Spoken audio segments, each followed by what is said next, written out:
বাঞ্ছারামপুরে তুচ্ছ ঘটনায় সংঘর্ষে আহত ৩, ৫ দিনেও অধরা আসামিরা। ব্রাহ্মণবাড়িয়ার বাঞ্ছারামপুরে একটি চায়ের দোকানে সিগারেট ধরানোকে কেন্দ্র করে দুই পক্ষের সংঘর্ষে একই পরিবারের ৩ জন গুরুতর আহত হয়েছেন। ঘটনার ৫ দিন পেরিয়ে গেলেও মামলার কোনো আসামিকে গ্রেপ্তার করতে পারেনি পুলিশ। অভিযুক্তরা প্রকাশ্যে ঘুরে বেড়ানোয় এলাকাবাসী ও ভুক্তভোগী পরিবারের মাঝে ক্ষোভ ও আতঙ্ক বিরাজ করছে। গত ২৯ মার্চ রবিবার রাতে বাঞ্ছারামপুর পৌরসভার ১০ দোনা ১ নং ওয়ার্ডে এই সংঘর্ষের ঘটনা ঘটে। আহতরা হলেন নজরুল ইসলাম, তার ভাই দেলোয়ার হোসেন এবং ছেলে সাইফুল ইসলাম।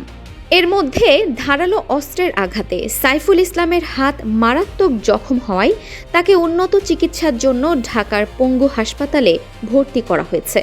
ভুক্তভোগী দেলোয়ার হোসেন জানান, মাইনুদ্দিন মাস্টার ও তার ছেলে আব্দুল রাজ্জাকের নির্দেশে আবদুল্লাহ সহ কয়েকজন দেশীয় অস্ত্র নিয়ে তাদের ওপর হামলা চালায়।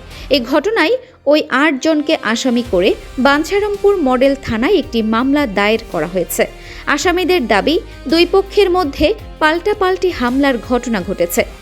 মামলা হওয়ার পরও আসামিরা প্রকাশ্যে ঘুরে বেড়ালেও পুলিশ কার্যকর কোনো ব্যবস্থা নিচ্ছে না বলে অভিযোগ ভুক্তভোগীদের।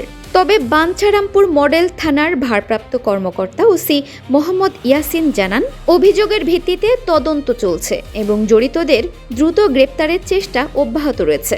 Arefin Farha, desk report, DSK TV।